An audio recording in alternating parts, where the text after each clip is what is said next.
ये भाग गया। ये हाथ हिलाकर ऐसे क्या, क्यों हाथ हिला रहा है? ऐसे क्यों हाथ हिला रहा है?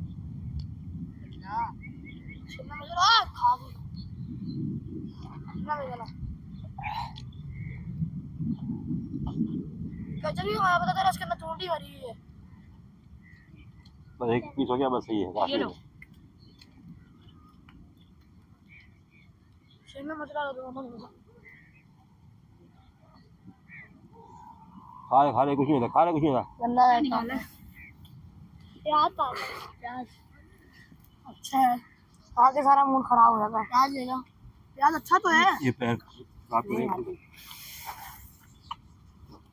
इसमें चूंटियां आ रही हैं।